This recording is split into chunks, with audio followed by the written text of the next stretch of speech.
Magandang araw sa inyong lahat. Ang ating pag-aaral ngayon ay pamagatan natin na I am Christ's friend.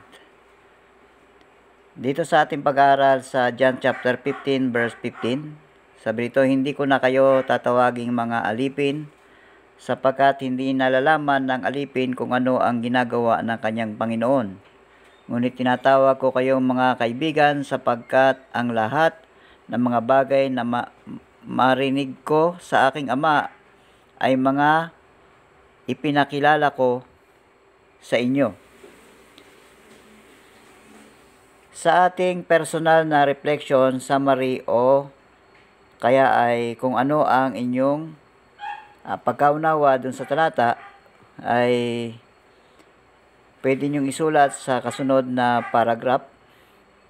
Itong sinulat ko sa personal reflection ay nagkaroon na ba kayo ng kaibigan na ang lahat ng kanyang naisin ay kinukwento sa inyo? Ang isang totoong kaibigan ay mapagkakatiwalaan sa anumang sikreto at mga plano na nais mong gawin.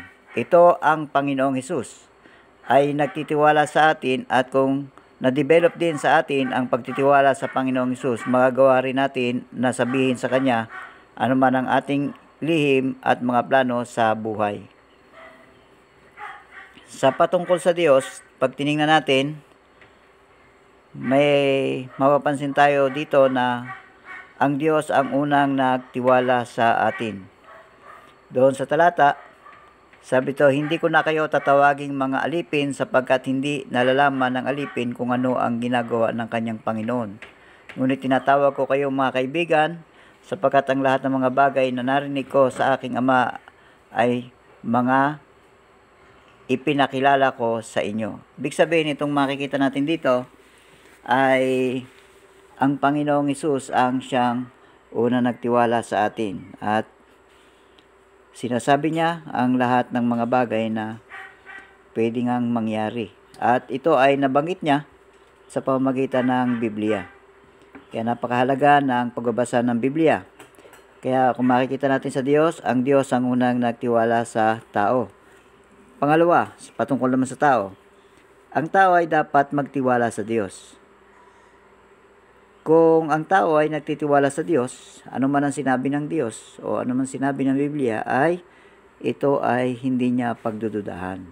At makakatulong sa kanya yon sa kanyang pang-araw-araw na buhay na pagtiwala ng Diyos. Patungkol sa sarili, ako ay nagtitiwala sa Diyos. Dapat ma-develop sa atin ang pagtitiwala sa Diyos. Sa personal ko, ako ay nagtitiwala sa Diyos. Ano ba yung pwede nating gawin o pwede kong gawin? Gagawin kong magtiwala ang Diyos sa aking mga pangarap. Dito ay makikita natin na gagawin kong pagtiwalaan ang Diyos sa aking mga pangarap. Ibig sabihin, kaya ito yung sinulat ko kasi mayroong mga pagkakataon na ang ating buhay ay hindi siya stable. Kung ganon, maaaring maghanap tayo ng paraan na ibang paraan. Pero kung ako o ikaw ay magtitiwala sa Diyos, ay magiging confidence ka doon sa isang bagay na nais mong gawin dahil nagtitiwala sa Diyos. Sa pangkalahatan, tulungan ang bawat isa na mamuhay na kasama ang Diyos sa pamamagitan ng panalangin at pagbabasa ng Biblia. Pag tayo ay nagtitiwala sa Diyos, magbibigay tayo ng panahon sa pagbabasa ng Biblia at pananalangin. Yan ay isang paraan ng isang mananampalataya upang maranasan niya ang pakikipag-ugnayan sa Diyos. Sa inyong mga ginawa na reflection, dito sa John chapter 15 verse 15 ay pag-usap-usapan nyo, maaaring may mga naisulat pa kayo na hindi nakasulat dito, at maaaring mapalawak nyo pa ang inyong talakayan sa inyong mga sinulat. Kaya itong mga nabanggit ko at dito sa ating pag-aaral ay maging guide nyo ito upang sa inyong pagtitipon ay maging makatulong din itong pag-aaral natin na ito.